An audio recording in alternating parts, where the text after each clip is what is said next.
Hello and welcome to the Film Pulse Podcast. This is episode number 194. My name is Adam Patterson. Joining me today, as always, we have Kevin Rakestraw. How you doing, Kevin? I'm doing pretty good. This week on the show, we have two reviews lined up with Spike Lee's latest Chi-raq, along with Tetsuya Nakashima's The World of Kanako. Of course, we'll also be going over some of what we've been watching on the watch list, movie predictions, new on video on demand, Blu-ray releases. First up, let's talk about some news. First bit of news I have this week is that the Sundance Film Festival has announced its competition lineup. Have you had a chance to look at this bad boy? No. No? Nope. I also did not have a chance to look at this, so I'm literally looking at it right this second. Okay, hit me with something. What we got? You got Andrew Neil's Goat. That's one that I'm interested in, written by him and David Gordon Green. Chris Kelly's Other People, with Jesse Plemons and Molly Shannon. There's a shitload. We have the full list on the site. You can go through it there. You looked at like 2 movies and you're like, I ain't got time to look through all these. Well, I realized how large the list was, and that I actually have not gone through the list to like pick out ones that I'm especially interested in. So, you know, I'll just say check out the list and start marking stuff on your watch list on Letterboxd. There you go. Start adding them. Yeah, because they announced the U.S. competition, the documentary competition, and the international. So all of it's a huge list. So many. Yeah, lots of interesting stuff. I'm just kind of like paging through the directors because I don't even know who has stuff that's on there. Antonio Campos has a new one. Oh yeah, I saw that on his Twitter. I've been interested in this Nate Parker, The Birth of a Nation. Oh yeah, It's Nat Turner. I heard that looks good. Yeah, here's one called How to Tell You're a Douchebag. A new one from Chad Hartigan. Nice. Morris from America, about a 13-year-old Morris, a hip-hop loving American who moves to Heidelberg, Germany with his father. One of the big ones that I'm pretty excited for, Operation Avalanche, Matt Johnson's latest, friend of the show. Oh. Yeah. I was wondering when he would come out with something. Well, I know he's been working on Operation Avalanche for a while, because it sounds, I mean, from what he was telling me, it sounds like it's going to be pretty ambitious. Like he was using, because it's like kind of a found footage documentary style movie, just like The Dirties. But because it takes place in the 60s, he had to use like all vintage cameras and stuff. Yeah. So it sounded like it was going to be quite a challenging movie to make. But it's about 4 undercover CIA agents who are sent to NASA posing as a documentary film crew, and they uncover the fact that we faked the moon landing, basically. Okay. I'm sure that it's going to be awesome. I'm glad to see that that's going to be premiering at Sundance. So we also have a new Robert Greene, Kate Plays Christine, which is the same subject matter as Antonio Campos' new film. So both of them are going to be playing there. Interesting. Christine Chubbuck, which I don't know if she was a news anchor or something. She committed suicide on air. Oh, back in the 70s. So they're both going to be about that. Interesting. Yeah. As usual, there is a ton of stuff to be looking forward to at this year's festival. So be sure you head over, check out the full list, because there's a ton of stuff to... Yeah, there's a good bit here. Yeah, ton of stuff to latch on to. The National Board of Review announces their 2015 award winners. So, Mad Max Fury Road took home Best Film. Ridley Scott took home Best Director for The Martian. Best Actor. Sorry. Are you kidding? All right, sorry. Yeah, that's a surprise. I mean, I haven't seen The Martian yet, so... ridiculous. It's ridiculous. Even if like The Martian's like decent, it's based off of a book. Like, I can't imagine that there's that much creativity Yeah. or innovation coming from Ridley Scott for The Martian. Did you see or hear that was submitted as best comedy in the best comedy category for the Golden Globes? Oh yeah, I did. I mean, my girlfriend saw it. She said it is really funny, but come on. It's a sci-fi movie. Let's be real, people. It's not a comedy. It can be a sci-fi movie and have comedic elements, but I don't think that movie is billed as a comedy. No, it's not. I don't think it was marketed as a comedy unless I missed some trailers and stuff. The Goofy Red Band trailer. Oh God. Matt Damon won Best Actor for The Martian. Oh, for Christ's sake. Who's this again? Whose awards are these? This is the National Board of Review. Who the fuck is that? Review of what? Movies. National Board of Review. Do they review anything else besides movies? Maybe. I don't know. I've never heard of this outfit. Drew Goddard won Best Adapted Screenplay for The Martian. What the fuck? So they just love The Martian. That's what you're telling me. Yeah. They fucking love The Martian. Seems that way. Did they see any other films besides The Martian and Mad Max, I guess? Well, Hateful Eight got, looks like two awards. That was the best original screenplay for Quentin Tarantino and Best Supporting Actress for Jennifer Jason Leigh. So they so they saw Eight. They saw three films. Sylvester Stallone won Best Supporting Actor for Creed. Oh, okay. I heard that's his finest role. So that has me even more interested to see Creed. I have not seen it yet. Yeah. Best Animated Feature went to Inside Out. Best Documentary went to Amy. I have an award screener for that yet, but I haven't seen it. So what you're reading to me is like the Audible equivalent of Ambien. It's just like you're just putting me to sleep. How about this? Best Foreign Language Film went to Son of Saul. Okay. I haven't seen that yet, so I can't really judge it. Yeah, but I've been hearing really good things about that one. Top films. Okay, so they also released their list of top films. They were as follows: Bridge of Spies, Creed, The Hateful Eight, Inside Out, The Martian, Room, Sicario, Spotlight, and Straight Outta Compton. Okay. I feel like that those are all like the big mainstream It's Hollywood picks. It's all the biggest movies of the year, really, Yeah, right? I mean, come on, guys. Seriously? I think I don't know what their voting criteria is, but... No, but again, it just sounds like that's all they... Like, those are the only movies they saw. Yeah. Their top movies were the only movies they saw. That's how they originally had it built. It was just like the movies we saw this year. And then someone looked at it and was like, "No, can we change that?" It's like what my top 10 list looks like in January. You know, at the end of January when you only saw 10 movies. Oh, goodness. Their top 5 foreign language films: Goodnight Mommy, Mediterranean, Phoenix, The Second Mother, and The Tribe. Okay.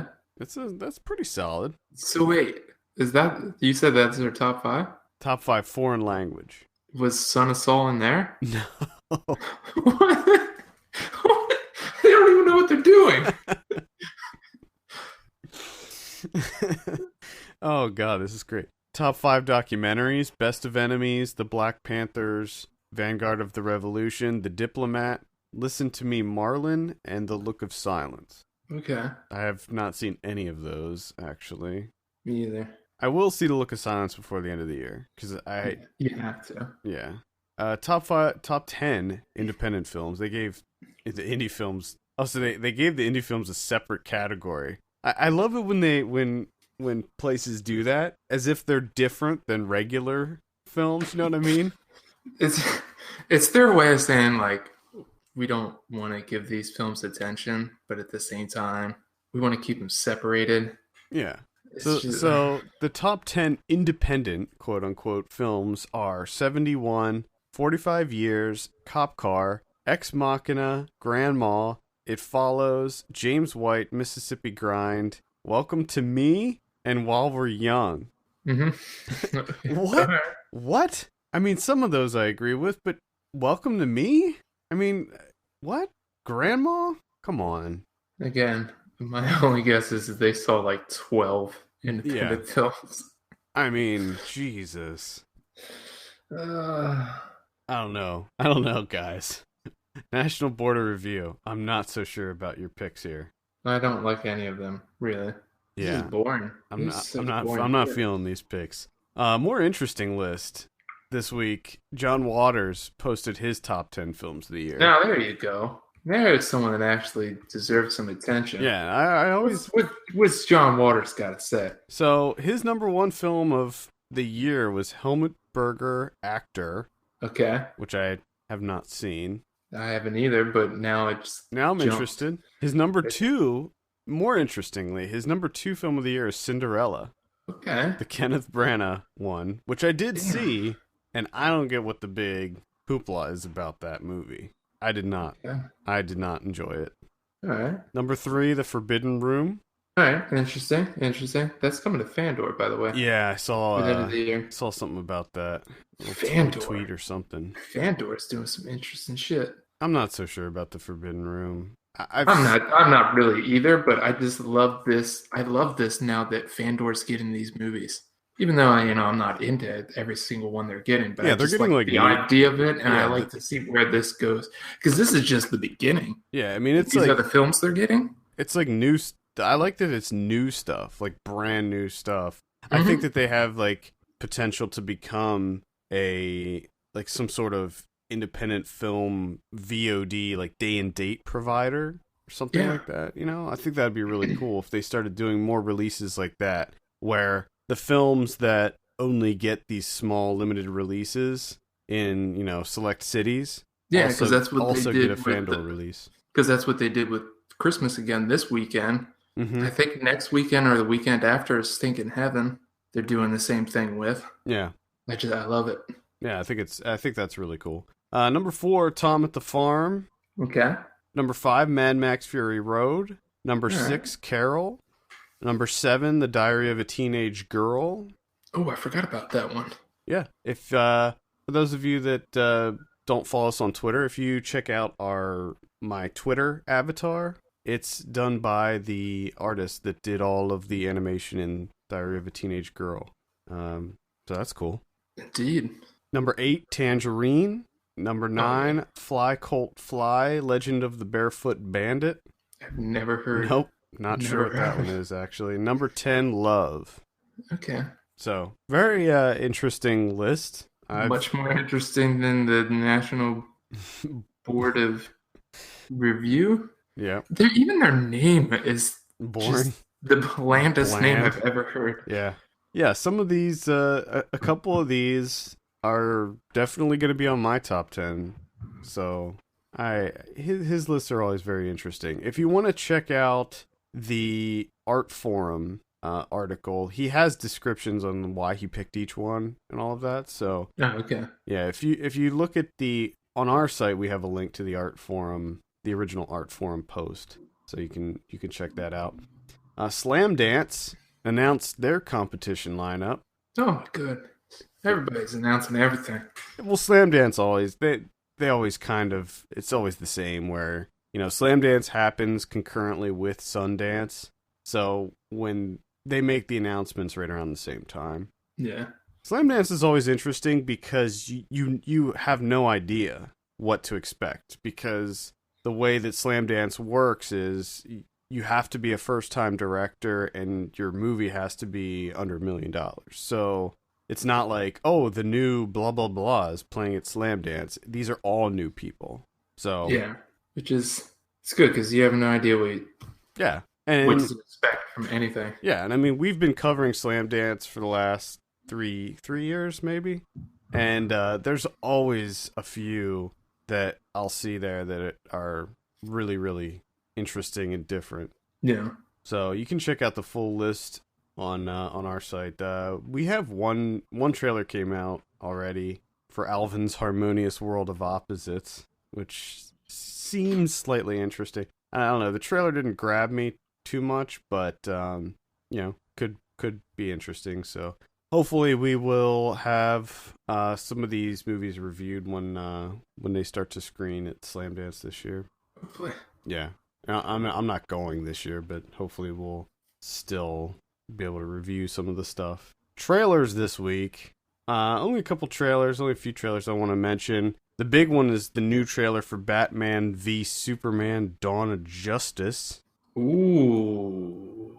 This one, okay, first off, I'll say, if you have any interest in seeing this movie, I would advise to not watch this second trailer because it gives away, I think, way, way too much. I feel like after seeing the second trailer that I now know the whole movie and nothing is going to be a surprise. They held back maybe like probably one or two big surprises, but for the most part, yeah, they gave away pretty much the whole plot. And the stuff that they didn't directly give away, you can infer. I mean, it seems like it's going to be a pretty straightforward movie. I was not into this trailer. Not into it. I'm pretty worried about this movie now because this trailer does not bode well for me. I'm still gonna see it. Like I love Batman, so I'm still gonna check it out and hope for the best. Yeah, but I don't know, dude. I do not know about this one. That's all you can do. It's the dialogue is pretty bad in it, and Jesse Eisenberg as Lex Luthor. They changed the personality of Lex Luthor quite a bit. That's a good idea. They kind of made him seem like the Joker, actually, where he's where he's kind of he seems like a psychopath. He seems like he's like really fast talking. I mean, it's Jesse Eisenberg, so I don't know. So I guess we'll have to wait and see on that one, but not hold my breath. The Hank Williams biopic, I Saw the Light, got a trailer. This is the one with Tom Hiddleston and Elizabeth Olsen. Basically, it looks like Walk the Line. Yeah. And like a cheesier version of Walk the Line. Okay. I'm not really on board with this one. Did you have a trailer for this when you saw Chi-raq? Chi-raq actually had no trailers whatsoever at my screening. Interesting. Okay. Yeah. I thought it was interesting too. I don't know if I've ever experienced that before. Well, there's kind of a snafu with mine too, and I'll mention it when we get into the review. The only other trailer I want to mention was The Nice Guys. This is the new Shane Black crime comedy, I guess you could call it. Yeah. Watch if you haven't seen this trailer yet, Kevin. Watch it. It's a Red Band trailer. Oh my god, I cannot wait for this movie. I'm a huge fan of Kiss Kiss Bang Bang. I loved that movie. And this is kind of Shane Black. It feels the same as Kiss Kiss Bang Bang and has that kind of same feel to it. It takes place in the 70s, and I cannot wait for this one. So it's Ryan Gosling and Russell Crowe, and it looks hilarious and very darkly comedic. Yeah. And I'm super excited for The Nice Guys. I still gotta watch Kiss Kiss Bang Bang. I love that movie. Love it. There's so many damn movies to watch. There's a lot. They're especially this time of year. It's too much. I can't handle it. It's like an overload on it. And then to try to like prioritize everything to make sure you don't miss anything. Oh my goodness. Yeah, it's tough. But today we already know which two that we're going to be talking about, and let's jump into the first one. That's The World of Kanako. This is directed by Tetsuya Nakashima. I have a synopsis here. As former detective Akikazu searches for his missing daughter, Kanako, he soon learns she has a mysterious secret life. I think... Do you want to start this one, or should I? It's up to you. I'll start this one. Okay. I'll start this one. Kevin, what'd you think of The World of Kanako? World of Kanako. This is a bit odd. Number one, I'm just gonna say it because I always do. Too long. I agree. I agree long. with It's just too long. It is just about 2 hours long. There's no need for it. The main bright spot for me, or at least the thing that stuck out the most, was the editing. I mean, this movie is all over the place.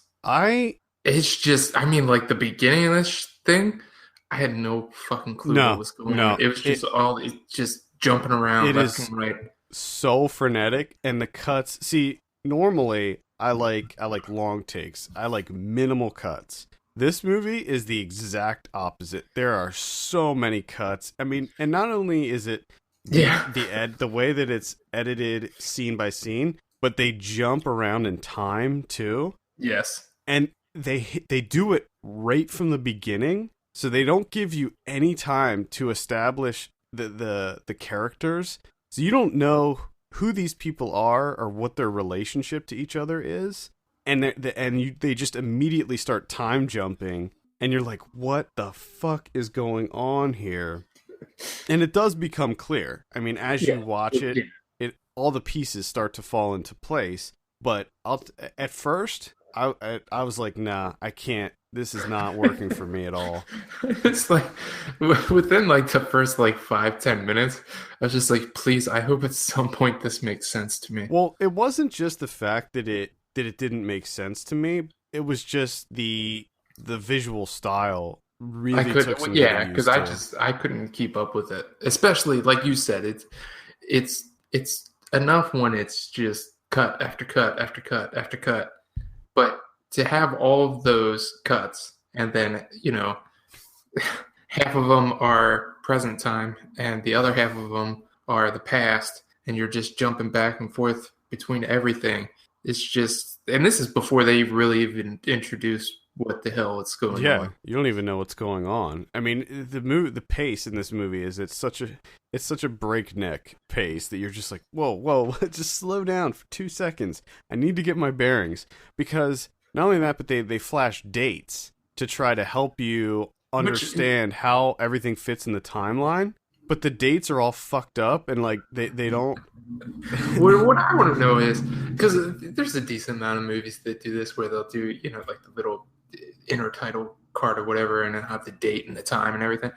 Is anyone ever able to keep up with that? No, I don't think so. I never remember, even like the split second after it goes away. I forget. I have no idea. Yeah. I'm just like, well, that was worthless because I don't know. Is this a Tuesday? Is this like 2 days later? Yeah. What is this? And I know that just makes me sound stupid, but I'll readily admit that. I can't. No, I think it's a common My thing. brain doesn't keep any of that shit.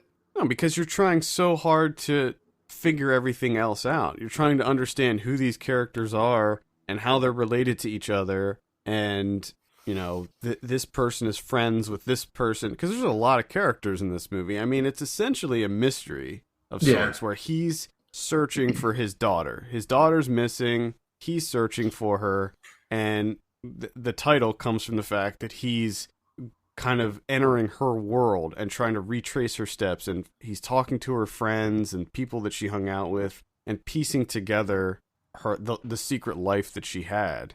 And as a result, we're meeting all of these new people all the time, and it's just craziness. And trying to figure out the correlation between everyone. Yeah. And I mean, like you said, it's a mystery. Okay.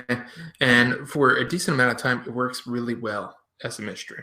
Okay. I was hooked. I was intrigued. I wanted to figure out the mystery. I was ready to just go along for the ride until the end. But this movie, for it being essentially 2 hours, the mystery is pretty much solved like before the halfway point. You pretty much have an idea of, okay, I understand Kanako's world, pretty much got a firm grasp on it. Sure, throughout the movie, as it progresses, it'll solidify some things. But for the most part, you have a pretty good understanding of what's going on here. And then it just keeps going and going. And like, there's just no mystery at that point in time. Well, you still don't know exactly what happened to her. No, but that point almost becomes mute after a while, because they keep delaying and delaying and delaying. And it's like, okay, well, the delay would make sense if I cared for this person. But you've shown me time and time again that I should not care for this person whatsoever. So I don't really care what happened to her. Yeah, Sorry. Yeah, like you said, they pretty early on, they reveal that she is not a nice schoolgirl, nice, well-behaved schoolgirl. She's actually pretty evil, and I actually like the fact that she was that way. It was interesting, because I think that it made the conflict feel it just gave everything more weight because the everybody in this movie is so horrible. They're like the worst people to ever live. I mean, there's some really horrible stuff that happens in this movie. And So much horrible. the main character, Akikazu, he's horrible. And he's just the most despicable, awful human being ever. So after you find out, that his daughter turned out that way, first you're like, oh, well, it kind of makes sense. But then it kind of adds this whole new layer of, do I even care what happened to her? Should he care now that he knows? I mean, yeah, and I think it's interesting that it goes and turns it a little bit where instead of him trying to find his daughter, it kind of gets twisted into this. He still wants to find his daughter, but it's mostly for him to kill her. Yeah, right. Yeah. So you're like, oh, okay, that's interesting. I don't know if I've seen that before. But again, they just draw it out that you're just like, if he finds her and he kills her, great. If he dies in the process, fine. You're all pieces of shit. I don't really care. You're just doing terrible, terrible, awful things. And it seems like it's just, this movie almost feel like after a certain point in time, you're almost thinking to yourself, like, it's just an excuse to be an endless parade of terrible, awful things. Is that what we're going for here? Because he tries to add some, like this message, whatever, how he keeps bringing up, like, it's the responsibility of the parents and, her coming out the way she did because of him and this and that. But they don't really seem to go that deep with it. They don't really seem to explore that outside of just occasionally saying, like, it's the responsibility of the parent. No, they don't outright. Yeah, they don't really outright discuss those types of things. I think that it's all just, through their actions that we can kind of, it's a cautionary tale of sorts.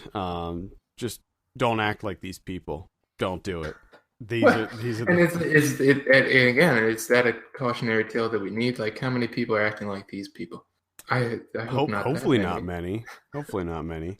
But I mean, I think everybody. But it's also interesting that he kind of corrupts her, but then she goes and she starts corrupting everyone around her too. She does this. She does the same thing, and it's just kind of interesting to see this kind of corrosion. It's just nonstop manipulating people, which I found kind of interesting as well. Is when he's talking to all these people, and just person after person is essentially saying the same thing, that she's a demon, she's evil, she's an awful person, she ruins everyone. But yet everyone, even though they know this, still just does whatever she says. Mm-hmm. Which it just makes no sense to me. I can see, like, yes, maybe one person, like the kid that becomes infatuated with her. Yeah. I can see that. But every single person, and adults too, what? Yeah, and the girls too that want to be like her best friend and all of this stuff.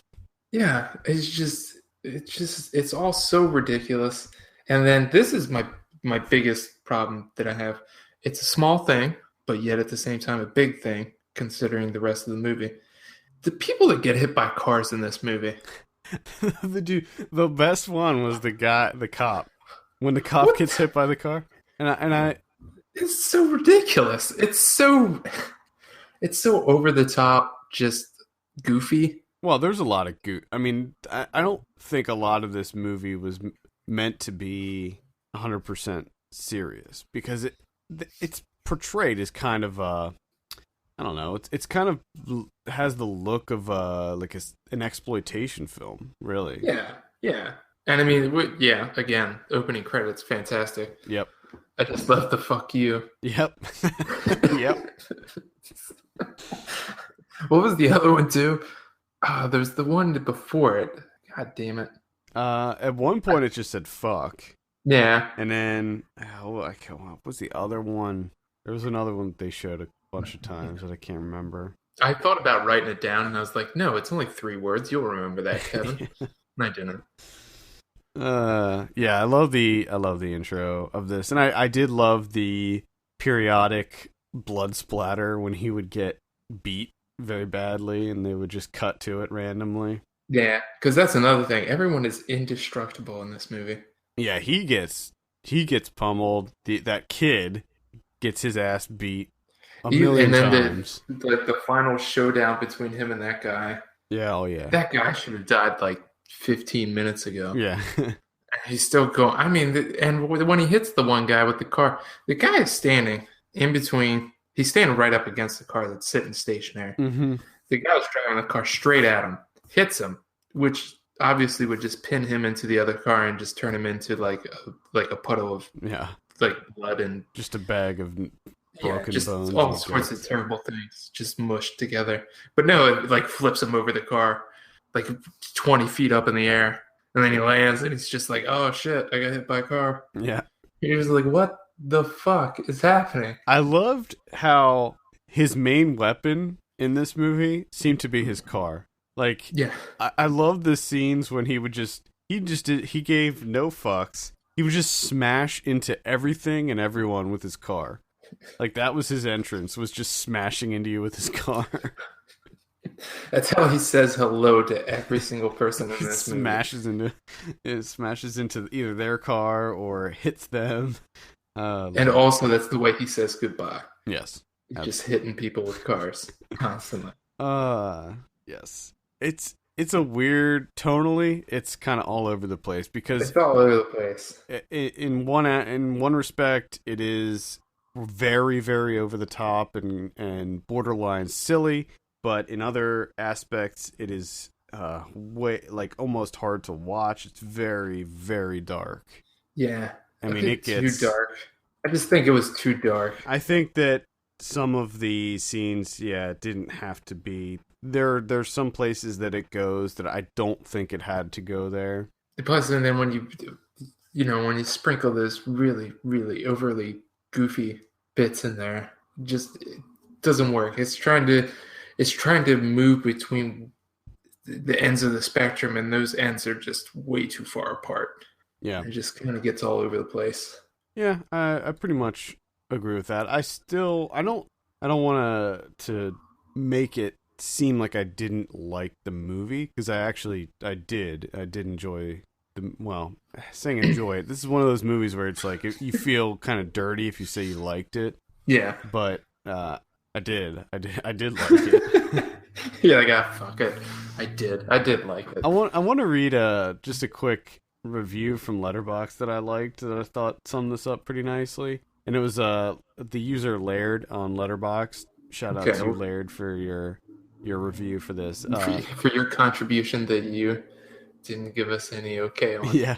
But here we go. So he says, imagine Twin Peaks Firewalk with me, but with Harvey Keitel's character from Bad Lieutenant as both Leland Palmer and Agent Cooper, and the whole thing takes place in the clawhammer fight hallway from Old Boy. Yeah, it's pretty close. Pretty close. Because there's some weirdness. There's some really kind of weird shit going on in this movie. The Bad Lieutenant reference, can definitely see that, because the main character, the detective in this movie, is a despicable, horrible wretch. And he's actually like, well, I won't say. Well, I think that the parallels between this and Old Boy are very. You could draw those parallels very easily. Yeah, there's a lot of similarities between this and Old Boy. I think. I mean, I think Old Boy is still far superior, obviously, but there's still a lot of twists and things in this, and a lot of just crazy, shocking moments. There were one or two scenes where I remember audibly saying, "Oh my god!" I'd say if you get squeamish when it comes to violence, this one, don't watch it. Don't ever watch it. Yeah, this one gets good to you. No. I will also say that there are several rape scenes in this. Yeah, unfortunately. Which is not enjoyable at all either. No. But I still would say it's worth a look, as long as you have an idea of what you're getting into. I had an idea. I knew that it was going to be tough. I knew it was going to be rough to watch. So I was prepared. I kind of had an idea going in. Have you? Just because all I saw was the poster, and I'm just like, well, okay. Yeah. I think. See the poster, you have an idea. Now, have you seen any of Nakashima, his other films? Have I? I don't think I have. He did Beautiful Sunday, and the one that I saw, the only other one that I saw was Confessions that came out. Oh, okay. No, I haven't seen any of That those. came out a while ago. I liked Confessions a lot. It was this kind of really trippy, not trippy, but kind of a mind fuck type. I don't even know how to. It was a horror movie of sorts, but it was really, really interesting about a teacher who was sort of messing with her students and telling them this story about her past, and it was really, really interesting. Lots of twists. Okay, he's one of them twisties. Yeah, I think you'd like it. You would like Confessions. Yeah, I'll But have to check that out. yeah, I mean, it's not nearly as rough as this one, but it's still pretty rough if I remember correctly. All right. Any final thoughts on the world of Kanako? Uh, hmm, no, not really. I don't think. Lots of tight shots in this one. Didn't they kept everything very close, which made the fast cuts and quick edits even more jarring at times. So many cuts. So many. Yeah. And Yeah. then it goes like straight on, like the full one when it's doing the party sequences with the dubstep going and then the Yeah. cutting. Just like holy shit. But I So, gotta say, whoever did the editing, they did a great oh job. yeah. I mean, they to be able to keep all that stuff organized. Yeah. I mean, sometimes they cut so fast that I couldn't tell because they use still imagery too in it sometimes. And Well, then there's the animation and too. yeah, there's animation too. Sometimes I couldn't tell if what I just saw was video or still image because it cuts so fast. And you're just like, what? It's happening. It's pretty crazy. I don't know. It's What did you think of like the party scenes when they would cut back to the party scene? Oh man, they were nauseating. I mean, they're well done.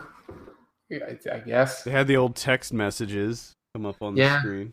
a little bit of everything with the emojis and everything. Mm-hmm. Yeah, that does not look like fun. Those parties and drugs. That shit just doesn't look fun. Yeah, that's the situation where I'd walk in and look around for 5 minutes and then just leave. No, I don't want to do this. All right, well, let's go ahead and give this a score. Kevin, what are you going to give the World of Kanako? When I give him World Kanako, I want to be like 5.5, maybe a 6, maybe a 6, Okay. 5.5, 6. I'm gonna say 5.5, 6. I'm going to go with the 6.5 on this one. This is playing in New York right now at the IFC Center. Draft House Films is putting it out, so I imagine that they'll be rolling it out. It's actually playing not just in New York. It's playing at all the Alamo Draft House locations throughout Texas. And if you go to the Draft House Films website, they have a list of all the theaters that it's playing at, so you can check it out there. And I'm sure that it'll be on VOD, not in not too long, because they're usually pretty good at Yeah, they have a quick turnaround yeah. with their films. They're usually pretty good with that. So that's the World of Kanako. Tough movie. I mean, Yeah. pretty tough, but I'd still give it a light recommend. Let's talk about our next movie, and that's Chi-raq. It's directed by Spike Lee. I have a synopsis here. A modern-day adaptation of the ancient Greek play Lysistrata by Aristophanes, set against the backdrop of gang violence in Chicago. Stars Nick Cannon, Teona Paris, Wesley Snipes, Angela Bassett, Samuel L. Jackson, John Cusack, Jennifer Hudson. Dave Chappelle's in there for a minute. Mhm. All right, I'll start this one off. I literally just got home from seeing this, so all of these thoughts are very fresh. I really haven't had a whole lot of time to process this one, but my initial thoughts, pretty big fan of this one. Pretty big fan. Uh-oh. I was afraid that Spike Lee was losing me a little bit because I wasn't a huge fan of The Sweet Blood of Jesus, and I definitely Sweet blood. I know you were a big fan of that, and I mean it was fine. I didn't hate it or anything. I just wasn't. I don't know. It didn't really do much for me. I was not a fan of the Old Boy remake that he did either. I don't think he was either.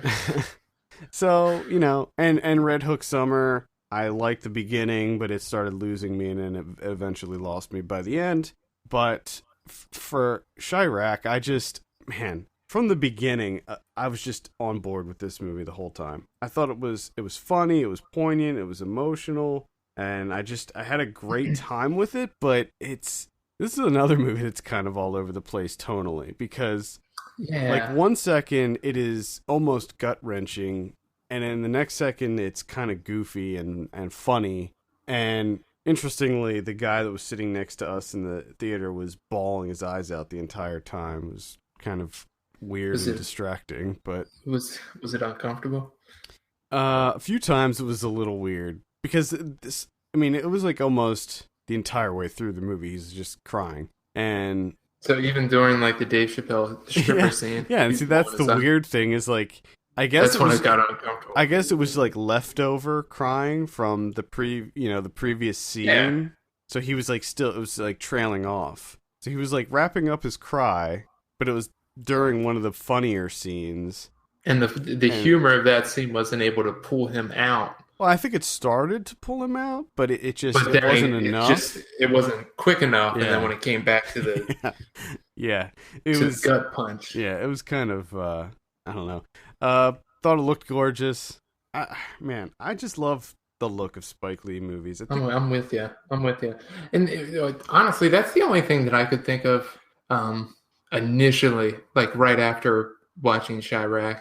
The only really negative that I could come up with was the tone, because I thought again that it was just a bit too like it would get too goofy, it's a little scattershot. and then it would come back and just try to be gut punchingly poignant, I and then it would be followed up by something else that's just really really goofy.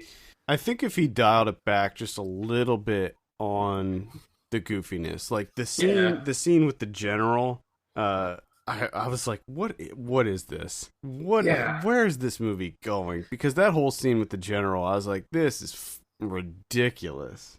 Yeah, but I mean, I was thinking the same thing, but at the same time, I was laughing a little bit. So, I and definitely laughed at Chappelle's that whole scene. yeah, I thought was really funny. it was hilarious. But and then and then they take it a bit too far, where the guy's like, "I'm gonna dance," and you're just like, "What is this like? Just a silly comedy?"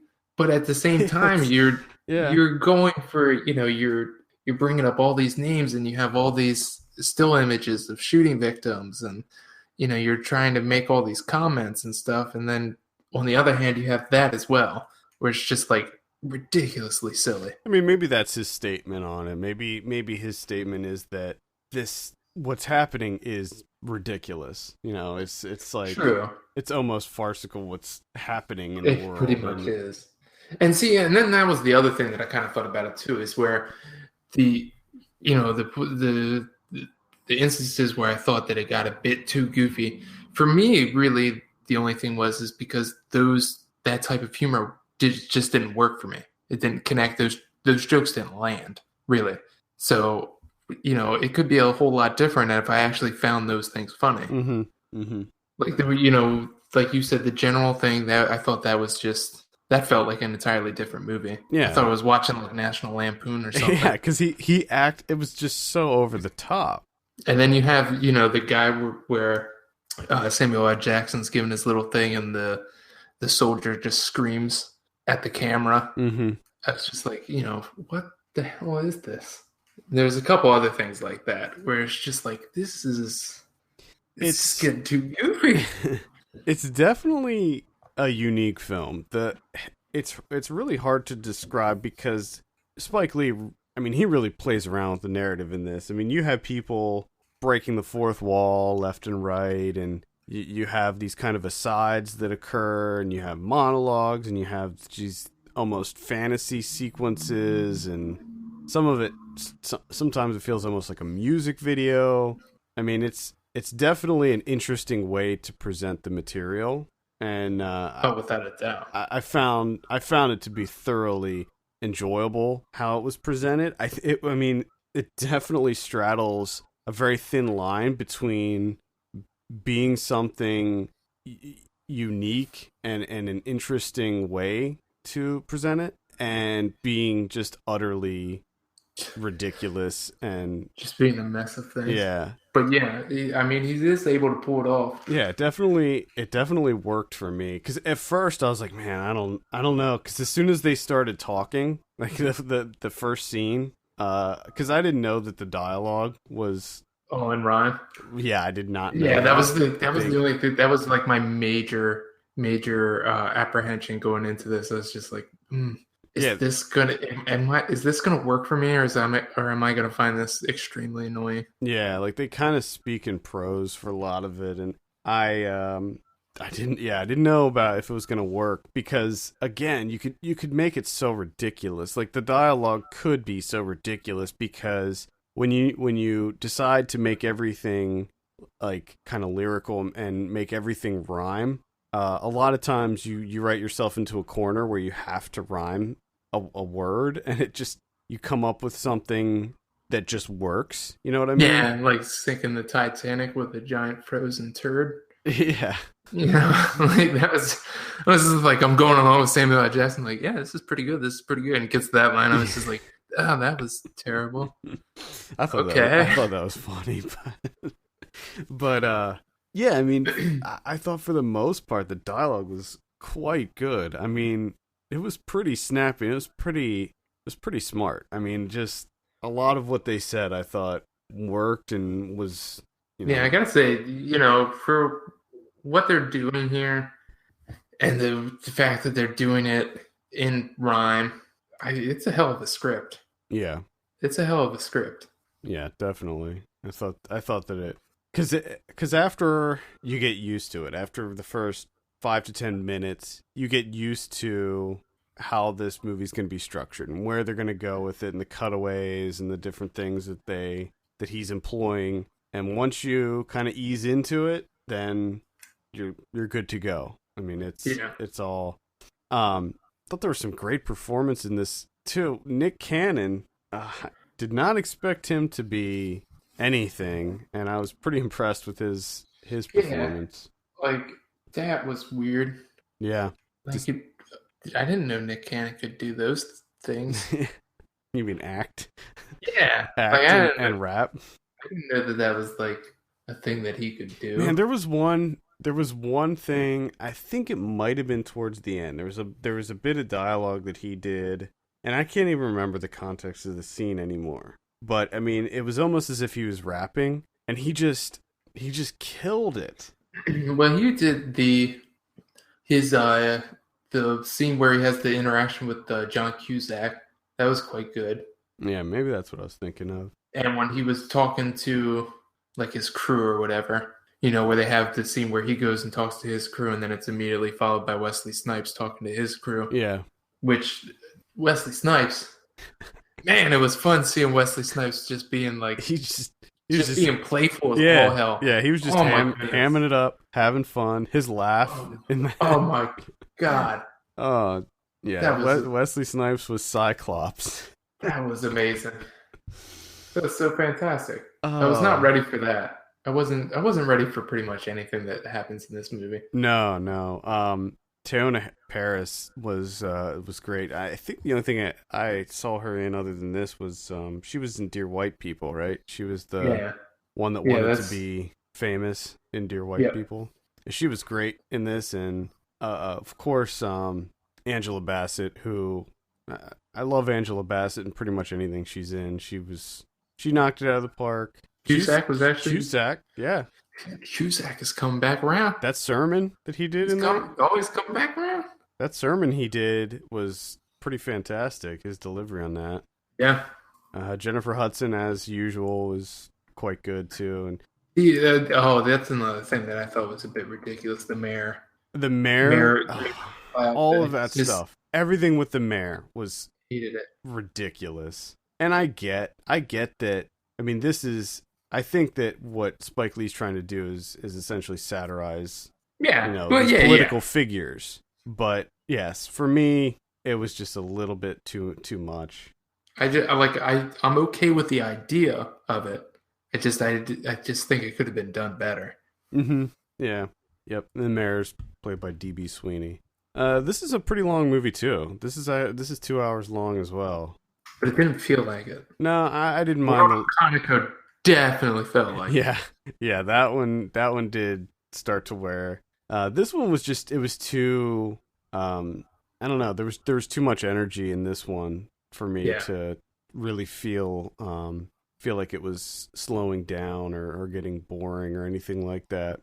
And I mean, there's some pretty powerful stuff in this movie. I mean, there were like maybe 3 or 4 scenes that I started getting choked up over.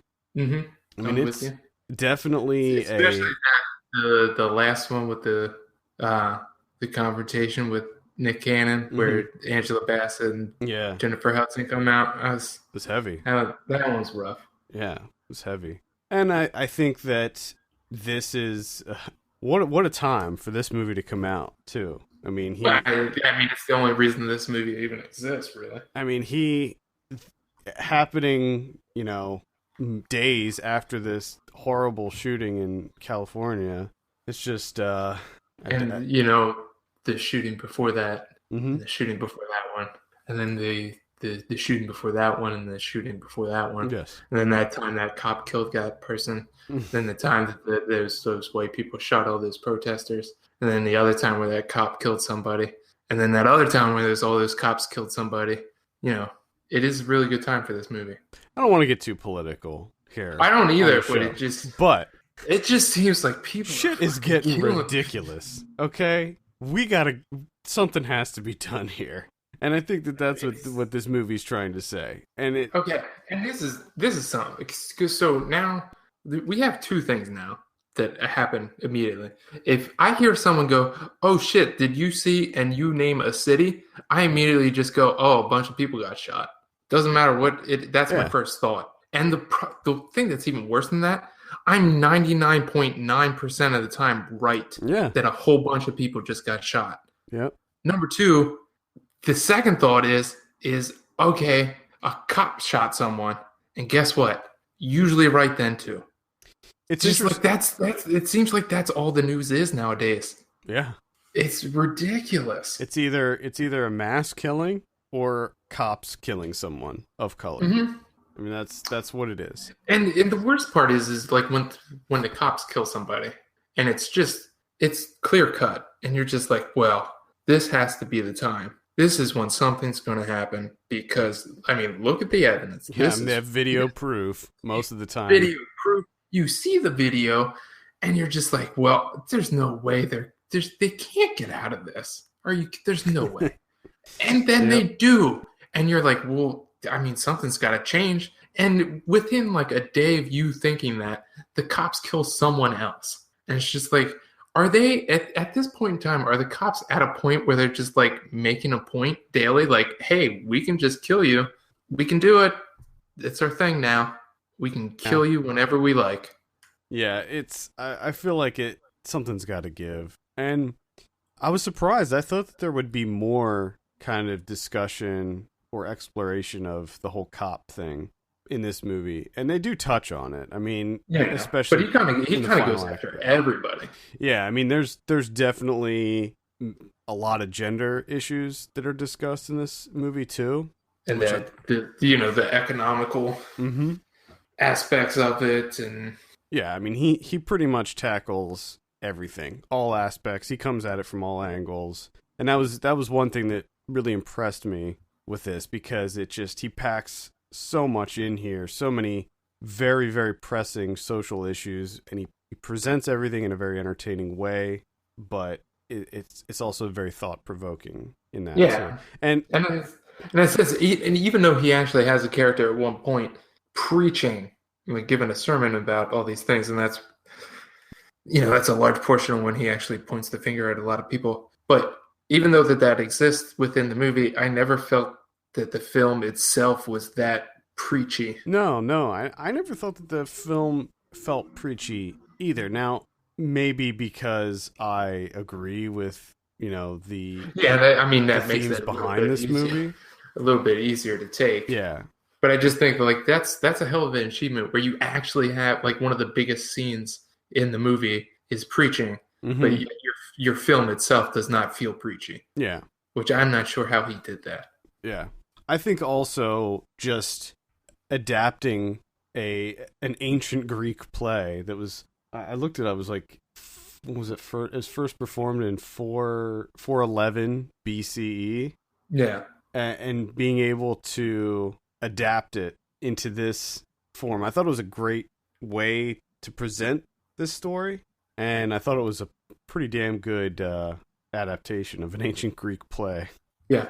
And in the original one, it was about them ending the Peloponnesian War. So I thought that was, and I liked all the little nods to Greek mythology in this too. Yeah, where you have like Oedipus and the Cyclops and Oedipus. What was Samuel L. Jackson's character's name? Was Dolomides? Dolomides.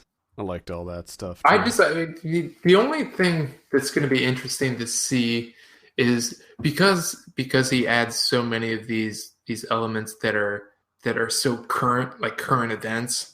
Like there's, even with like throwing the nod to like Ben Carson and stuff, making fun of him and this and that.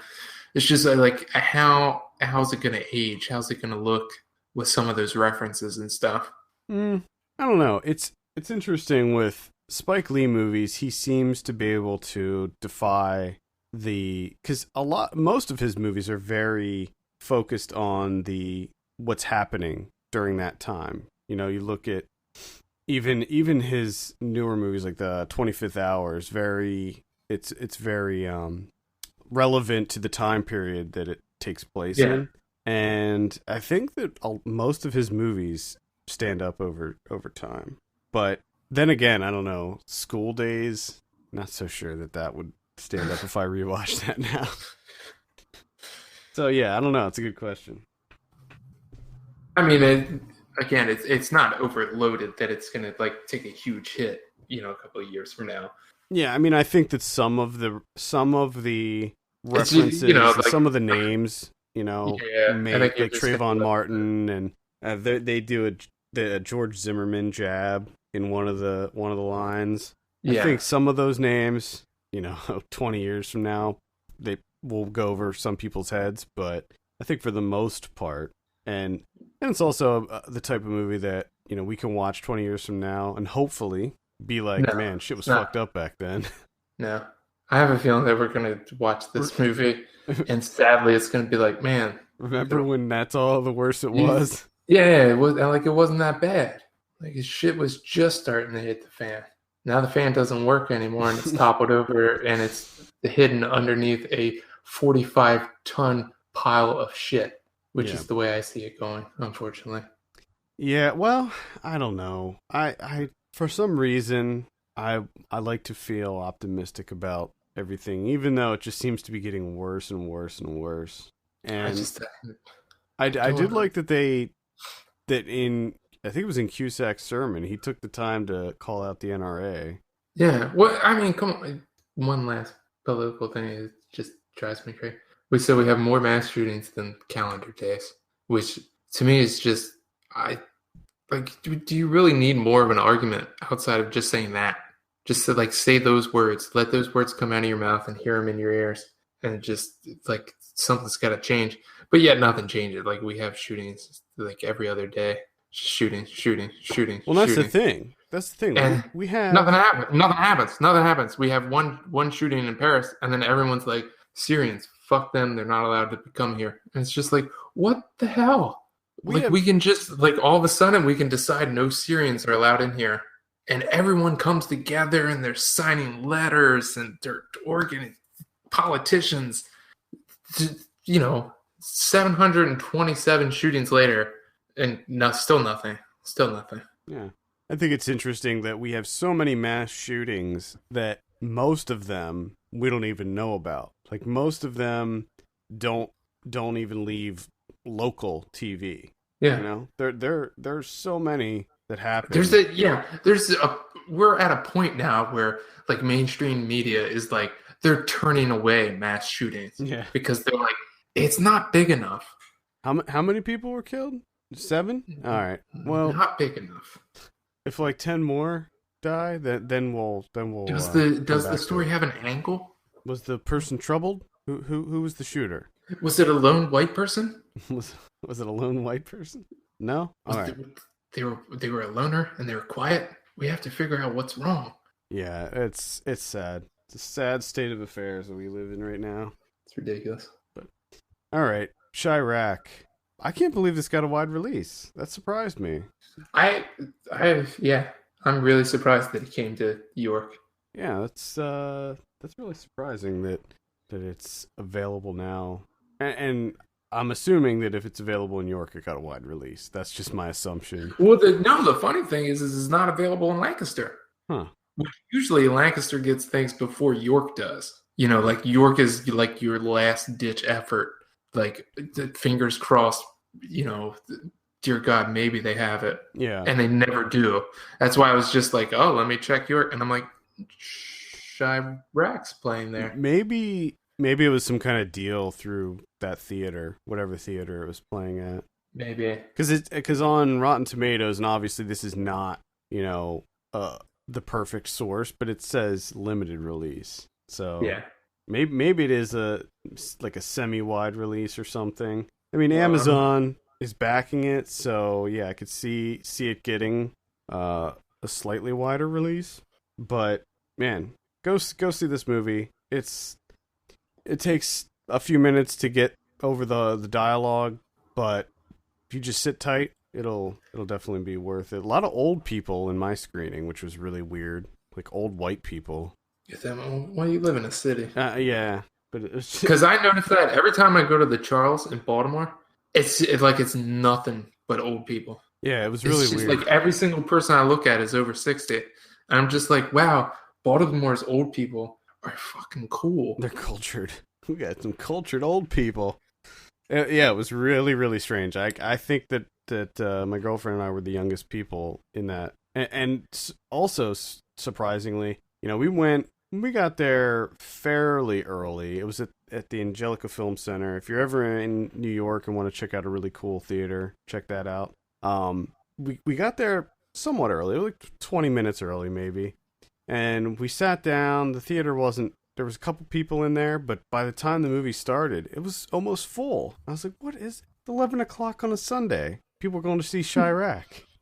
It was just really strange. And then the weirdest thing of all those, so the trailers played, and then the movie starts up, and it was, the movie started up with a girl singing a song, and it was like a spinning camera shot of this girl singing a song.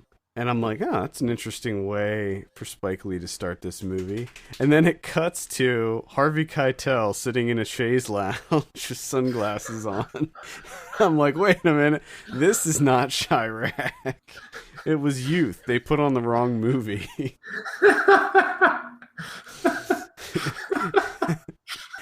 It was really funny, though. You have me really confused there for a second, because I'm like, why Chi-raq started with a rap song? It was just black with the words, with the lyrics. What the fuck? Yeah.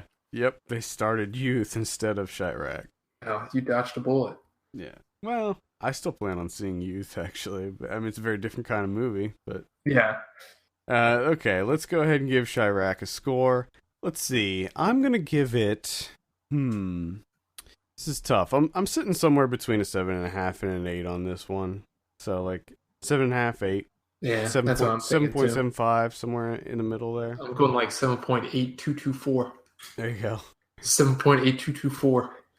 Yeah, Spike Lee. Just now, where does this sit in comparison to The Sweet Blood of Jesus? That's a tough one, because cinematically speaking and like visually and everything, I like The Sweet Sweet Blood.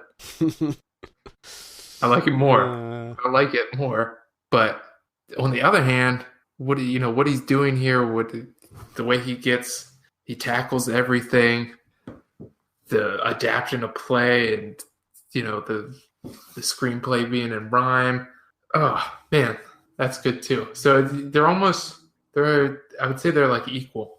I'm gonna say I obviously I like this one more because I wasn't a big fan of the other one, but I thought like cinematography wise, I thought that this one edged it out just No. because It's still good. It's still good. I did love a lot of the cinematography and what he's doing. he was able to play around with it. Like he was able to do kind of unrealistic things. You know, he was able to make these kind of fantasy type things where, you know, but then again, a lot of it was grounded. Like one of my favorite shots probably, I mean, actually I had a lot of shots that I liked a lot in this movie, but just that simple dolly shot at the beginning where she's walking down the street. Oh yeah. I mean, just you have somebody walking down a city street and you do it in a dolly shot, I'm sold. Well, even the beginning from where it's it's up high and it's looking at the train coming in pulls and down. it comes down and spins around and catches the guy coming around the corner. That's fantastic. When Nick Cannon goes to see the mural of his dad, and the way it's tracking down, checking out the mural, and then it kind of spins around to Nick Cannon and then it follows him down the alley. That was all fantastic. Even just the simple exchange of him talking to John Cusack, I thought was done really well. Yeah. I also liked at the end when the two of them were coming together. Yeah. You know, and it was like they were like moving, and the camera was moving with them, and it kind of looked like they were floating towards each other. Great stuff. Good stuff.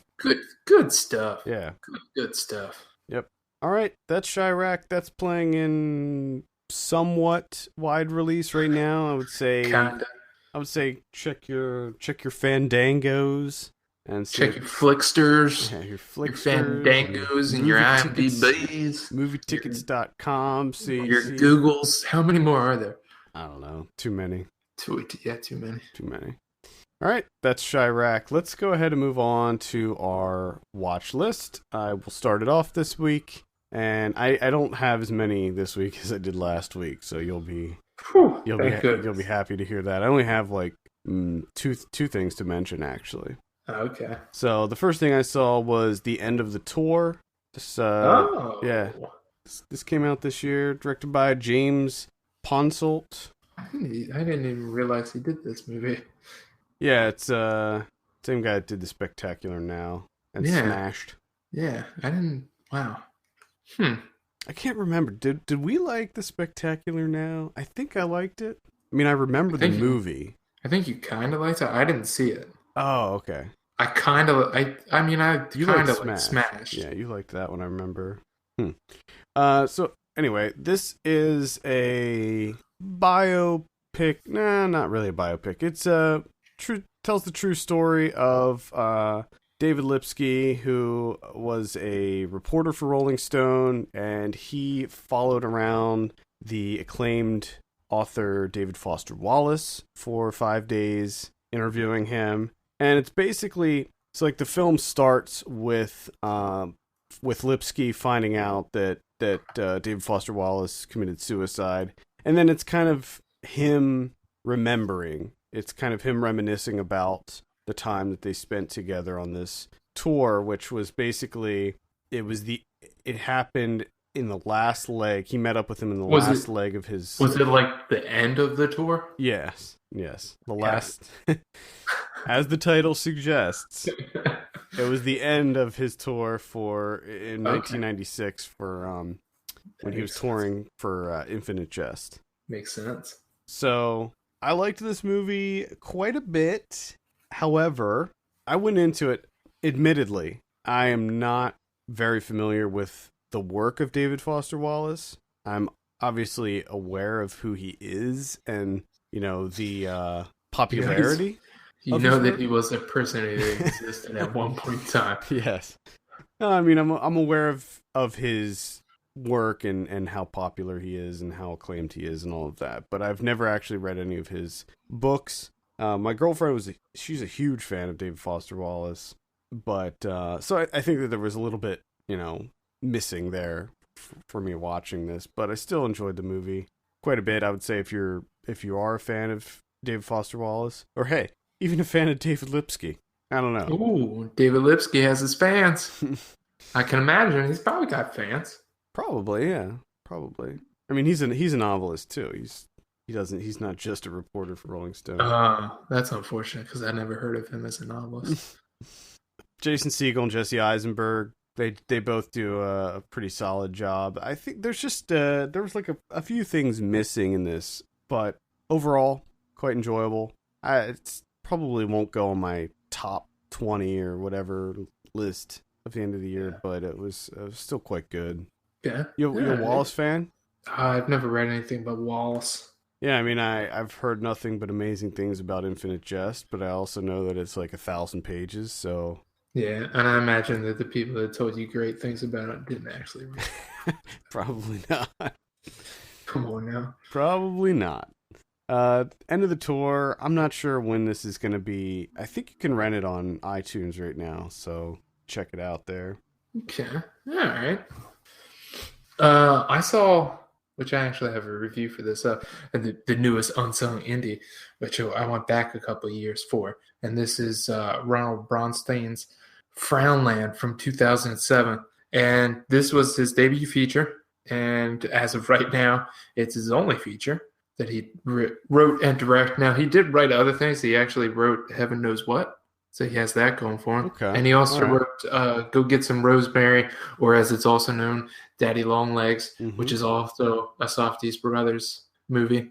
and that's about it. He's also an editor, and that's it. But this has the look and feel of a Safdie's. I can say that. You got Sean Price Williams doing the cinematography. Now, this is early Sean Price Williams, but it's everything that you know and love about Sean Price Williams' work.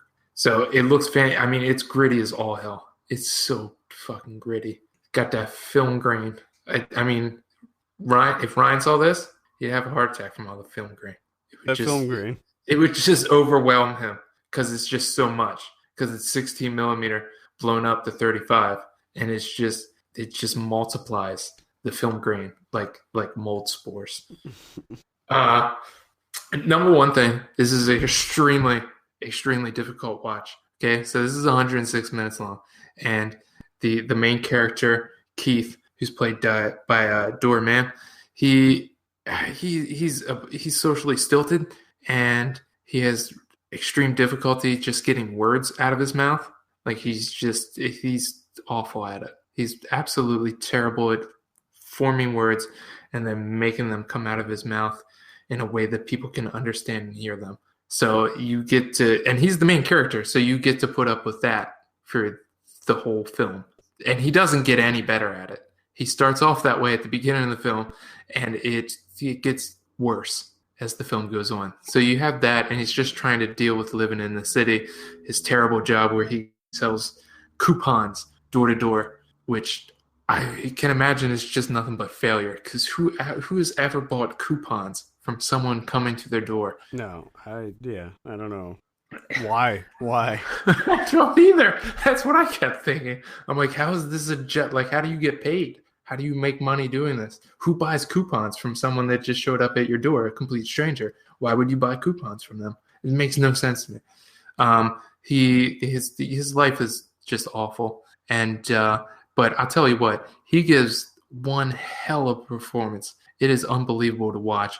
And it's his only acting credit so far. So again, first and last apparently. But oh my goodness, it is fully committed. His performance. It's quite remarkable to watch. But I will give you that little nugget that it's difficult. It's a difficult one to sit through. I think for you personally, you Adam, you would like this movie. You should check this out. Okay. You'll find it difficult though. All right. Where did you see this? I got it on a DVD. Okay. All right. I'll have to seek it out then. Factory 25 is putting them out on DVDs. Factory 25. Okay. Yeah. That's Frownland from 2007. I saw a movie from 1967. That's The Dirty Dozen. Oh shit! I've never seen this before. Have you seen this? No, I haven't. Yeah. So directed by Robert Aldrich. Classic. Lee Morvan classic. Tell me on it. Tell me. So it's with Charles Bronson, Jim Brown, John Cassavetes, Donald Sutherland's in there. You already sold me. Good job. Ernest Borgnine. Damn, I told you already sold me. So basically, if you're not familiar with the story of the Dirty Dozen, it's takes place during World War II. Lee Marvin plays this. Oh shit, is he a colonel? I can't remember if he's. I can't remember what rank he is. I think he's a colonel, and he gets tasked with taking these 12 prisoners and turning them into kind of a secret unit of the military. And what they have to do is infiltrate this Nazi gala that's taking place and basically kill every Nazi that's in there. And most of the movie, I mean, this movie, if you've seen Inglourious Bastards, the influences are so prominent in this. Like, I've heard people, when Inglourious Bastards came out, compare the two, but after finally seeing it, I'm just like, holy crap, it's like a very, very close. You have this ragtag group. Most of them are on death row. Most of them are about to be put to death, and they agree to enlist in this unit because they are going to get pardons if they make it through alive. Most of the movie is just them training. I'd say 90% of the movie is them training, and then the very last scene is them actually going through with the operation, which is, the end is crazy. Like, the action, it just ramps up. It just goes from 0 to 100. It's crazy. Lots of fun. The tonally, it's kind of like equal parts comedy and drama, which is something I'm not used to from 1967. Seeing something like that, it had maybe kind of like if I remember correctly, like the Bonnie and Clyde had that kind of tone to it, where it was mixing some comedy with violence. Yeah, I mean, this movie wasn't overly violent or anything, but I think Bonnie and Clyde was probably more violent, but it's a lot of fun. I mean, like, each of the prisoners had their own specific personality, and you know, their stories were all unique. And John Cassavetes played kind of like the wisecracking, like, rebel of the group, where he didn't give a shit. And he had a real problem with authority, and Bronson was, you know, basically Charles Bronson. He was just like the cool guy. He was like the badass. Didn't talk a lot, but was he was Bronson. That's what he was. Fucking Charles Bronson. Bronson it up. So anyway, tons of fun, this movie. Highly recommend checking this out. And the final scene feels a lot like the final scene in Inglourious Bastards, when they go to the theater and they have to kind of dress up and blend in. Yeah. You know, before the shit hits the fan. And it's sort of the same thing in this. Two of them go undercover. Charles Bronson and Lee Marvin go undercover as Nazi officers, and they kind of infiltrate the gala. And then they have to, one of the guys, I'm not going to say who, but one of them fucks everything up for everybody, and then they end up having to shoot their way out. A lot of Nazis get killed in this. Awesome. A lot of Nazis get dispatched in this movie, but yeah, it's a blast. It's clear to see how many movies were influenced by this movie. I mean, yeah, this came out in 1967, but it did feel timeless. It really did. So, all right. Well, hey, I got one from the 60s. Oh yeah, mine's a bit different. Mine's Juliet of the Spirits. Uh-oh. Federico Fellini. Well, Fellini action. Fellini action back at 65, doing his thing. Juliet of the Spirits. Okay. Visually, quite spectacular. Does a lot of interesting things here. He's got visions and, you know, all sorts of stuff going on. They're doing seances. And it's essentially about this woman who comes to find that her husband may be cheating on her. So she hires a private detective to find out. And guess what? He's cheating on her. Oh. Because he's Italian. It's the 60s. So yes, of course he is. Because every movie has that. But it's, I gotta say, like, everything that Fellini is trying to discuss here, and the points that he's trying to make and the things that he's trying to explore, he doesn't do a good job of. And it's all kind of bland. And I don't really know what his point is or what he's trying to say, because I come to find out that this is a movie he made for his wife, and his wife plays the wife in the movie. Okay, Juliet Messina, and she's fantastic. She's just absolutely fantastic, as she always is. And it was supposed to be a movie for her, and I guess to comment about the positivity of their marriage or something. But the movie's about the guy cheating on the wife all the time and just like never being around, and like that's it. So I want to say that Fellini failed with his intention. Maybe not. I don't know if fail is strong enough of a word, but it makes everything so confusing, because once you're done watching the film and you're like, okay, this was kind of odd, because the husband's kind of a shithead, and and she's trying to decide what she wants to do with her life, and she's having all these visions, and she's going back into her past and all those types of things going on. And you're like, man, I wonder what he's really trying to say here. And then you come to find that was like the intention of the film, and you're just like, well, now everything else makes even less sense than it did beforehand. The only positives outside of her performance, cinematography is pretty great at times. This is in color, so it's got that great Technicolor look, especially when it goes into the hallucinations and the reminiscings and nostalgia and all that stuff. When she has the visions of the past and everything. And then second, like always, I just always find this, and he really, for me at least, I only see this in Fellini films. I don't know if anyone tries to recreate it, but the way he uses wind howling for the past, there's something striking about that, and the way that he uses it and how it kind of drowns out everything. So it's a great film to look at. Got that going for it. Cool. It's like very light recommend. Yeah, this one doesn't seem like it's for me. No, you're not gonna like it. That's Juliet of the Spirits. Yeah, I have one more. If you don't have any more. No, I don't have any more. You can go ahead. Okay, I have one more. This is starting the old cram them in for the end of the year. I got. I'm gonna butcher the fuck out of some French right now. Nice. Two Doors Nicole, which I'm pretty sure that's not how it's pronounced. But anyways, this is on Fandor. So 2015 release on Fandor that you can watch if you have it. It's also on Mubi, by the way, if you have that. This is a Canadian film from Quebec. And this is one for you, Adam. This is right up your alley. Nice. All right, I'm listening. It's dead center of your alley, okay? It's a very simple film. Not a lot happens. Stuff here and there happens. But what essentially it revolves around is a 22-year-old woman who has the house to herself for the summer. Her parents are gone. She lives at home with her parents. They're gone for the summer. She has the entire summer, house to herself. She's just going to hang out with her friend. They're just going to enjoy themselves. Okay? This is shot in black and white. Thing happens. Mm-hmm. She comes home one day. This is early on in the summer. She's only got like 2 days by herself so far. Comes home early. Her older brother's there with his band. They set up shop the whole way throughout the house. They're trying to lay down a record. Can you believe this? It's going to take all fucking summer. Her whole summer's gone.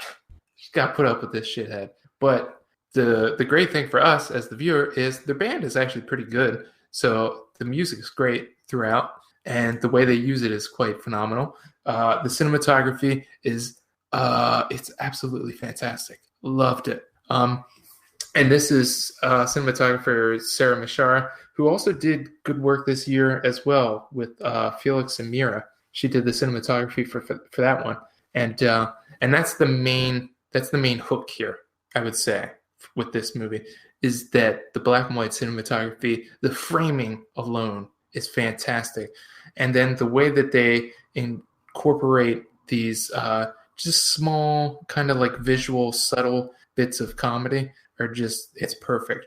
I mean, this movie is so for you, Adam. Yeah, color me intrigued. I think you'll love this one. Cool. That's Two Door Nicole. And that's yeah, you get to butcher the French too. Yeah, awesome. Yeah. So that's available on, you said Fandor and Mubi.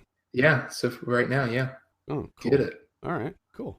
Let's go over some predictions. Last week, Macbeth, you said 82. I said 84. Did I say 84? Yeah, 84. Actual 83. Ooh. Yeah. So I was actually right in the middle there. You said 82, I said 84, and the actual is 83. Nice. So we both win. Yeah. We're both winners. That's a tie. That's fantastic. It's a rare tie in our predictions. Nice. Krampus, you said 52, I said 56, actual 64 on Krampus. Hearing some good things about that one. Surprise. That's a fun title. Heard it's one of the funner titles to say from this year. Krampus. Yeah. Krampus. Yep. Chi-raq, you said 94, I said 76. Actual 80. 80. Nice. Yeah, 80. So very glad to see that one doing good. And I read, obviously, I mean, this is obvious, but it absolutely destroyed the box office in Chicago this weekend. I can imagine. Yeah, I can imagine too. But like almost all the critic reviews that I've seen so far, just loving it. Yeah. Which I'm very happy to see that. And I'm happy that I liked it so much because I was worried that I wouldn't. No, I was so excited. Like, again, we talked last week. I was so excited about it. The possibility of having 2 Spike Lees in the end of the year list. Yeah. When's that happened? Probably never thought that would happen again after, like... I mean, like... No, after the Old Boy remake? I was like, it's done. That's never going to happen. Yeah, I mean, even before the Old Boy remake, for a while he just wasn't really doing anything. Yeah, got some energy to him. I like it. Yeah, I like it too. Next week, we have In the Heart of the Sea. That's the Ron Howard Moby Dick one. Sweet Jesus. What are you thinking on this one? 0. All right. I will say 52 on that. We also have The Big Short. This is one with Ryan Gosling and Brad Pitt. And... Is this the new Adam McKay? Yes. Yeah. Yes, it is. I'm interested. I am too. It's about the housing crisis, 2008. Which is good because I don't think we've had a movie about that yet. Yeah. That's a joke. I know. What I was doing was thinking, like I was in my head thinking about what movies did we have? Because I knew you were joking, but I couldn't think about any of the actual movies. I mean, maybe Margin Call and then 99 Homes if you want to. But this is a lot different than that. Yeah, but it's just, I wonder how long that's going to last. Like, how often are we going to be making films about... Hopefully not much longer, honestly. Because think back, like, how many movies were made about the Great Depression, which was, like, how many more times worse? Oh, God. Yeah, I don't know. Well, this one looks like it could be pretty good, though. Looks like it's got that Adam McKay vibe to it. So, what are you thinking on... you guessed the other one first, so I'll guess this one. I'll say 76. I'm going to go 78. All right. In limited release, we have American Hero. I think Adrian Brody's in that. Well, that's a terrible idea. Yeah. Body, which I saw at some festival last year. I can't remember which one of them. But it's a semi-interesting horror movie about a group of girls who inadvertently kill somebody and have to decide what they want to do with the body. Oh, that's why it's called Body. That makes sense. And Don Verdeen, which I'm pretty excited for. It's the new Jared Hess. Okay. All right. I'm pretty stoked for that one, actually. I am too. Next week on VOD, we have Dixieland, The Ridiculous Six. That's the Adam Sandler Netflix one, so that'll be on Netflix. And that looks... I'm probably gonna watch it just to see what we're dealing with. Because you actually want to see the train wreck. Yes, exactly. I want to see how bad. I mean, it's obvious it's gonna be bad, but how bad is the question. And I want to see, because there's so many people in that, I want to try to figure out why they're in it. We also have The Emperor's New Clothes, which is the Russell Brand documentary. That's it. That's it for VOD. Not a lot. There's not a whole lot of stuff coming out on VOD for the rest of the year. So, yeah. Which one thing I do want to point out, because we kind of mentioned it earlier, the 9th. This is for people that have Fandor, by the way, or if you're thinking of getting Fandor. The 9th, December 9th, you have Stinkin' Heaven coming out. Nathan Silver's new one, which I definitely suggest. Check that one out. And then the next day, the 10th, you have The Forbidden Room. Oh, yeah. Got That's both cool. of those. Got both of those coming out. I want to also briefly mention we are not sponsored by Fandor, so No, we just love the shit out of them. At least I do. yeah, Fucking I love don't Fandor. even have Fandor, so I can't say one way or the other. I mean, they seem great. Sure, I've been to the site. I looked at their lineup. You got all sorts of stuff going on. Yeah, we should be sponsored by Fandor. I'm gonna reach out to them. And the other thing is if you were thinking like, but I need my criterions. I gotta have my criterions. That's why I have my Hulu. Well, guess what? Every Tuesday they have like a selection of criterions that show up on Fandor for I think a week or two, something like that. Cool. So you can still get your criterion fill. Get your criterion on. All right, Blu-ray next week. Got Ant-Man. I recommend Ant-Man. Had a lot of fun with Ant-Man. It's an entertaining time. Kevin, I think you'll have a good time with Ant-Man. Oh, I'll definitely have a time with Ant-Man. Yeah. Hopefully I can get it in before the end of the year. As of right now, I think my list of movies is 37. So mine's like we'll see what happens. 210. That's the thing. Well, the 37 are the only ones that I know of. I know that there's even more, but I'm not looking for them because I know that I'm not going to be able to watch those 37. Minions comes out. I thankfully did not subject myself to Minions, and nor do I plan on it. FX2, The Deadly Art of Illusion. Ooh. I think I like FX2 more than FX1, but I am a fan of both of them. I don't know why. I mean, FX is such an obscure series of movies, but man, I just had a blast with both of them. I think it's because I saw them when I was little, and that's why. Garbage Pail Kids, the movie, it's getting a Scream Factory release. Pretty excited for that. I'm not sure if it's on Scream Factory or Shout Factory. It might be Scream Factory, but it is like a family movie. It's not a horror movie. But yeah. Knock Knock, I'm not a big fan of that. A lot of people seem to like that one. I noticed that after it came out, I had one of the few negative reviews on that movie. But I just, nope, not for me. Delta Force 2, starring Chuck Norris, is getting a Blu-ray release. Nice. Yes. Fuck yes. Women's Prison Massacre is getting a... I wonder what that's about. I'm going to check that one out because it looks ridiculous and fun, and I'll probably... See, I think that might be a Scream Factory as well. Transporter Refueled looks like garbage. Let's see what else. What else we have here? Partisan. We reviewed that on the show a while back. Oh yeah. Yeah, it was a decent. It's pretty good. Yeah, not a whole lot going on in it. Nah. But 1 and 2, which was kind of an interesting indie superhero type of movie. That's a weird one. It's like when you watch it, you feel like you're watching some kind of an indie movie, like a Malik clone. Yeah, I was gonna say I thought I remember it being like a Malik type ripoff. Yeah, it is, but it's the people in it have the ability to teleport. So yeah, very interesting. I actually liked it. It's definitely something different, so might be worth checking out. That's pretty much it for regular releases. What do you have on the Criterion front? Oh, we got two Criterions. First off is one from 2013, the actual directorial debut of world famous artist Takeshi Murakami, Jellyfish Eyes. Yeah, actually we'll have a review for this one up probably tomorrow. What do you mean? What type of review? Of the Blu-ray. DVD? Yeah, Blu-ray review. What, you got the Blu-ray of this? Yeah. Yeah, I requested it. And, okay. What? No. What, you wanted That's it? just, no, okay. I wanted that one for myself. That's cool. Sometimes I can do Criterions too, Kevin. You'll get all of them. No, that's interesting. I have to keep that in mind. How's this? I'll send it to you when I'm done. How's that? Okay. Actually, no. How about this? I probably want to keep it for myself. But did you see it? I didn't watch it yet. No, I don't want it. I just want to see the movie. Oh, you can probably see it on VOD or something, right?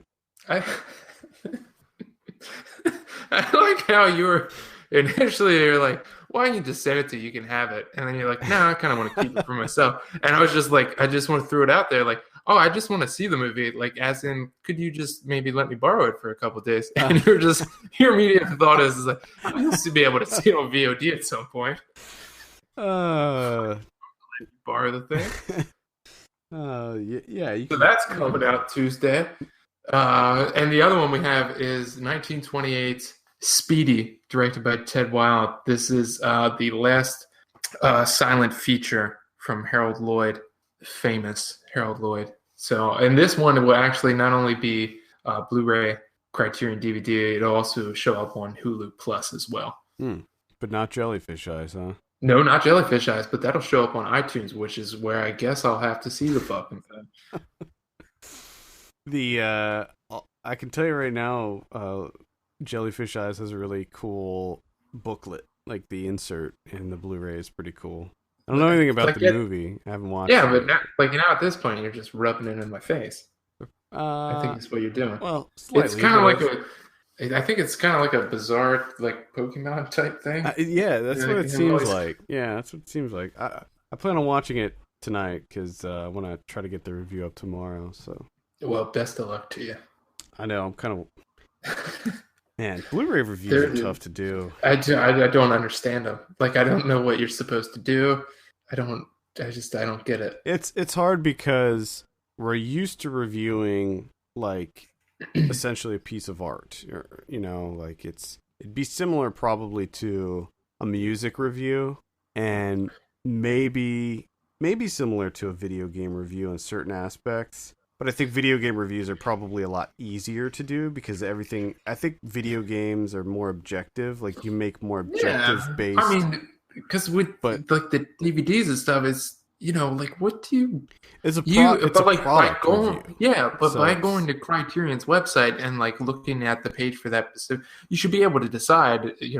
Okay, did I like this movie or did I not? Which usually, by answering that question, you pretty much decide if you're going to buy it or not.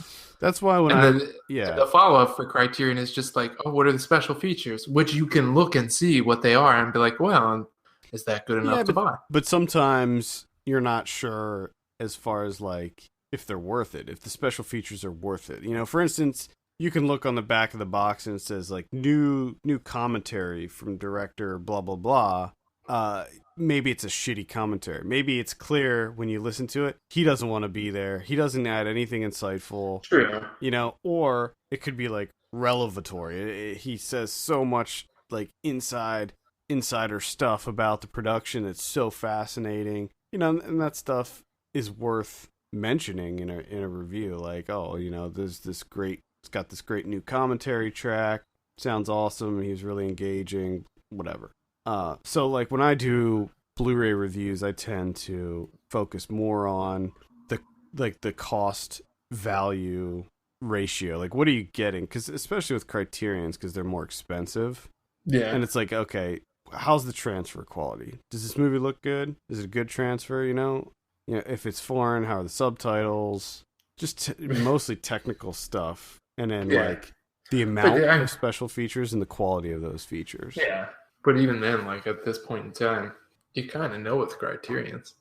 Yeah, it's going to be good, but I don't know. I looked at the special features on Jellyfish Eyes, and it seems like they're a little thin. So I don't know, maybe. Yeah, which does seem to happen a little bit with the the more contemporary films. Yeah. So I don't know. We'll have to see. I have to sit down, spend some time with it, watch it, and that's always one of my criticisms, because we do pretty much all of the Disney stuff, like all the Disney Blu-rays we review, because Mary gets all of them and reviews all of them from Disney. And one of the constant criticisms about that is their lack of special features. Yeah. And I think that if you're buying a physical medium these days, the special features are pretty important, like that and the box art, right? Because that's really the only thing you get. Because you can pretty much buy movies digitally, and they're the same high quality. Yeah. So that's why I like actually buying Scream Factory releases, because of the cover art and stuff. They got some really cool stuff there. So anyway, Blu-ray reviews for you. That's how to write a Blu-ray review. Tangents. I think that's gonna do it for this week. Thank you so much for tuning in and listening. If you want to send us your questions or topics, you can do so at the email address podcast@filmpulse.net. You can follow us on Twitter @FilmPulseNet and @FilmPulseKevin. And take a minute to look at our Patreon page, patreon.com/FilmPulse, and consider helping us out by becoming a subscriber, just like our latest Patreon subscriber AC did. Thank you, AC. Quick shout out for you. For Kevin Rakestraw, my name's Adam Patterson. We'll see you next week.